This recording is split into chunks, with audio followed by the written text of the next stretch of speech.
Bismillahirrahmanirrahim. Assalamualaikum warahmatullahi wabarakatuh. Alhamdulillahi rabbil alamin. Wassalatu wassalamu ala asrafil anbiya'i wa mursalin wa ala alihi wa sahbihi ajmain, amma ba'd. Hadirin adik-adik yang sama-sama senantiasa dimuliakan Allah Subhanahu wa taala. Alhamdulillah, pada kesempatan pagi yang cerah ini kita masih bisa bertemu lagi dan melanjutkan dalam mata pelajaran Akidah Akhlak yang sudah sampai di poin G tentang yang berjudul durhaka kepada kedua orang tua. Yang pertama di sini larangan durhaka kepada kedua orang tua. Sesungguhnya jasa kedua orang tua terhadap anak sangatlah besar, bahkan tidak dapat dinilai dengan apapun. Seorang ibu telah mengandung anaknya dalam kandungan selama lemah dan susah. Dia menyambung nyawa untuk melahirkan anaknya, kemudian melahirkan dan menyusui dengan penuh kelelahan dan perjuangan. Jadi, kita sebagai anak dilarang untuk durhaka kepada kedua orang tua. Karena apa?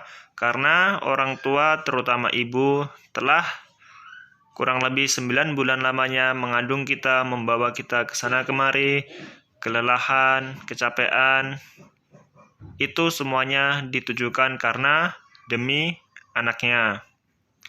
Bahkan di saat melahirkan, ibu pun mempertaruhkan nyawanya untuk demi dapat melahirkan anaknya ke dunia ini.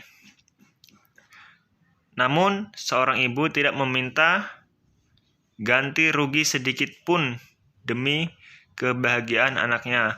Allah Subhanahu wa taala berfirman dalam Quran surat Al-Haqq yang berbunyi, "Wa wasaina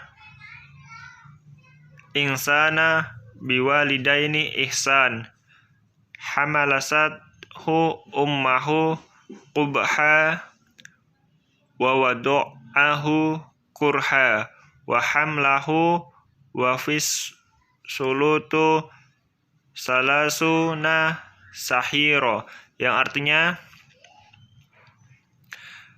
kami perintahkan kepada manusia supaya berbuat baik kepada dua orang tua, ibu bapaknya. Ibunya mengandung dengan susah payah dan melahirkan dengan susah payah pula. Mengandung sampai menyapihnya adalah 30 bulan. Quran surat Al-Anfal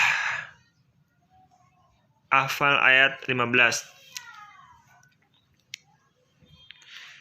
Jadi, dalam surat tersebut kita diperintahkan supaya berbuat baik kepada kedua orang tua, terutama kepada ibu yang telah mengandung kita dan menyusui kita dan menyapih kita dalam 30 bulan, berarti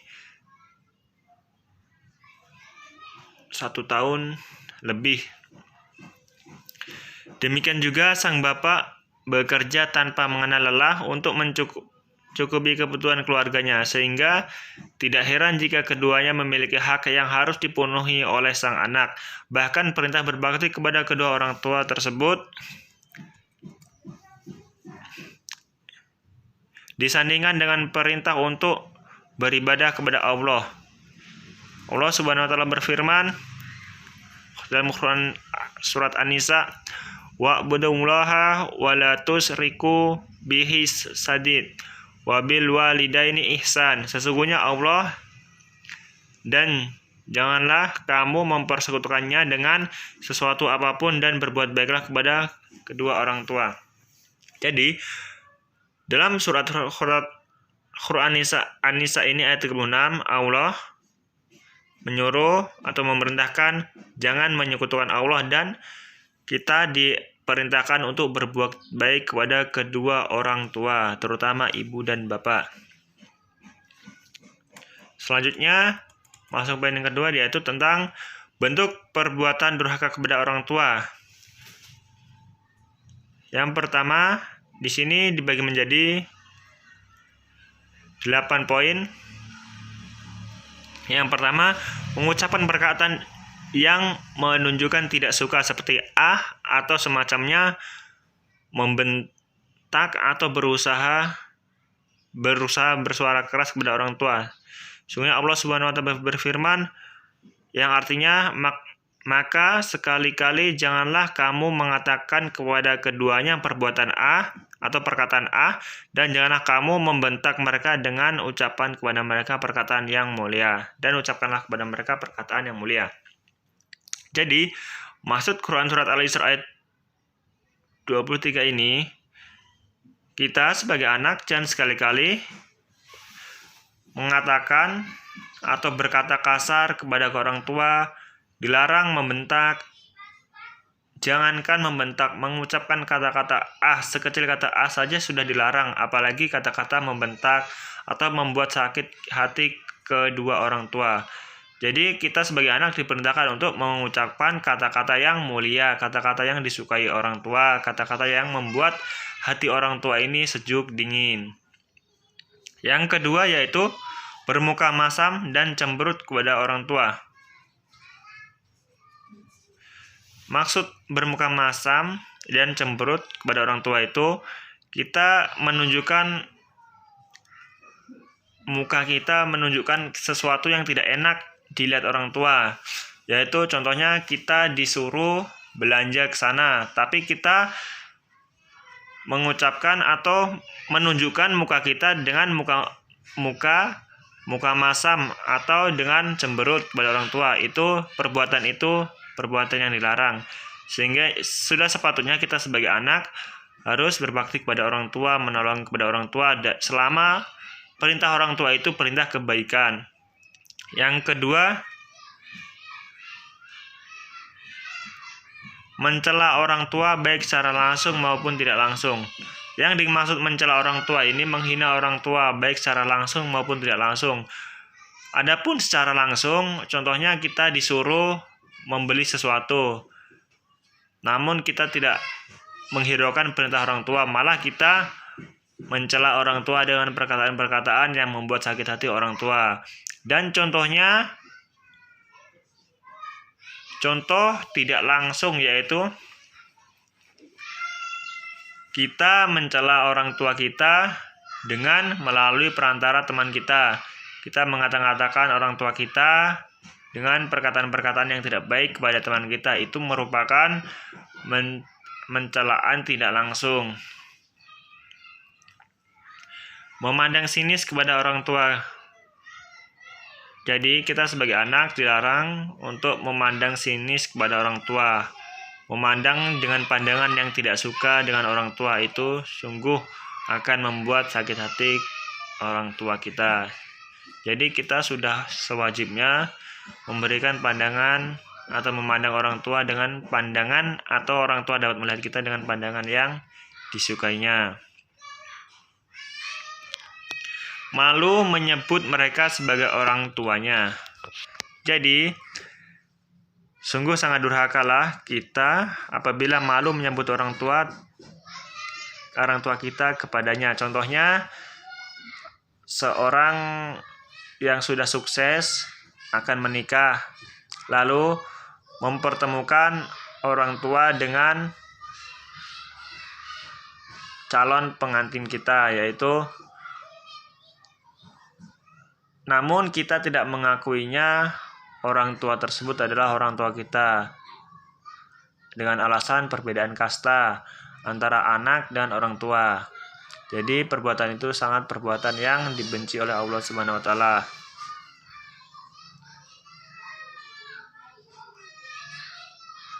Memberatkan orang tua dengan banyak permintaan.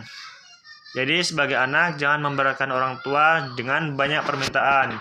Ambil contoh, seorang anak meminta sesuatu barang yang tidak sanggup atau belum bisa dikabulkan orang tua. Itu salah satu contoh memberatkan permintaan orang tua.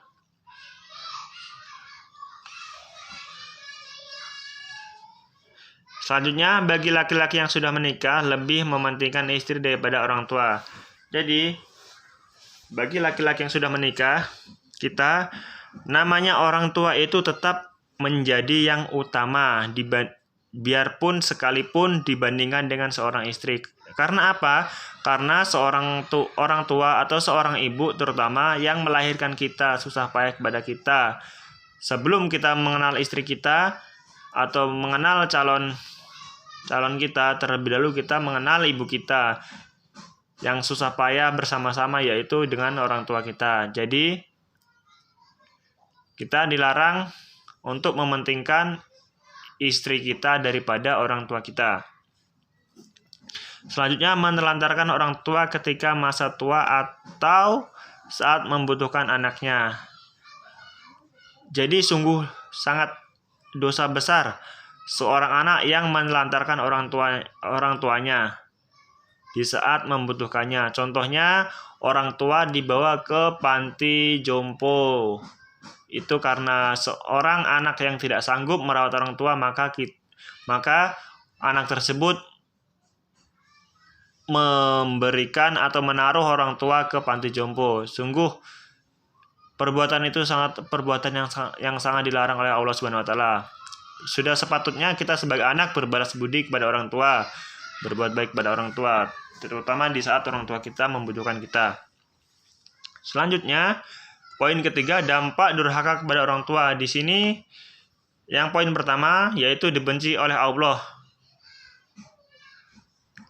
Allah akan ridha terhadap seorang jika orang tua ridha, dan apabila orang tua murka maka Allah pula akan murka. Jadi maksud dibenci oleh Allah ini, jadi pada intinya ridho Allah adalah ridho orang tua dan murka Allah adalah murka orang tua. Jadi kita dilarang durhaka kepada orang tua karena sesungguhnya ridho Allah adalah ridho orang tua. Begitu pula sebaliknya. Yang poin kedua, disegerakan untuk mendapatkan azab di dunia.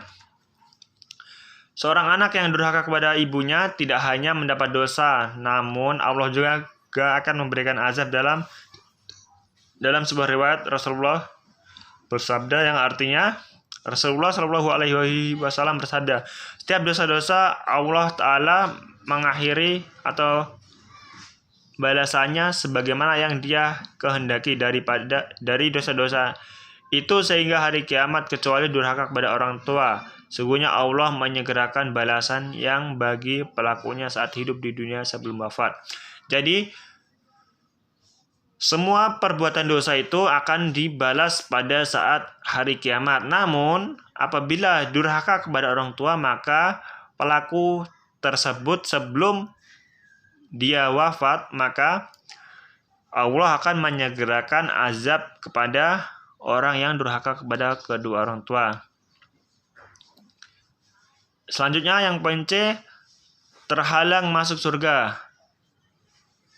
Allah mengharamkan seorang yang durhaka kepada orang tua untuk masuk surga. Nabi Shallallahu Alaihi Wasallam bersabda, yang artinya tidak masuk surga anak yang durhaka kepada kedua orang tua, peminum khamar atau minuman keras, dan orang yang mendustakan hadar atau ketetapan. Jadi di sini sesuai sabdanya Nabi, ada 3 yang menghalangi masuk surga, yaitu yang pertama, anak yang durhaka kepada orang tua, peminum khamar atau minuman keras, dan mendustakan ketetapan Allah. Jadi salah satu sabda Nabi yaitu tentang penghalangan masuk surga, yaitu tentang anak yang durhaka kepada orang tua. Selanjutnya, termasuk golongan orang yang hina. Orang yang mendapatkan kesempatan untuk merawat orang tua kemudian justru mengabaikan, maka sesungguhnya ia telah mendapatkan kehinaan. Jadi kita sebagai anak apabila mendapat kesempatan berbakti kepada orang tua atau merawat orang tua, maka sudah sehendaknya atau sepatutnya kita merawat orang tua kita, sebagaimana kita harus berbakti kepada orang tua dan membuktikan bahwa kita sebagai anak bisa berbalas budi kepada orang tua, walaupun tidak diminta, namun kita sebagai anak sudah sewajibnya berbalas budi kepada orang tua apabila orang tua kita sudah membutuhkan kita, apabila orang tua kita sudah rentang usia, maka sudah sewajibnya kita sebagai anak berada di sisi orang tua. Sekian penjelasan singkat dari Pak Guru tentang durhaka kepada orang tua. Kurang lebihnya mohon maaf. Billahi taufik wal hidayah. Assalamualaikum warahmatullahi wabarakatuh.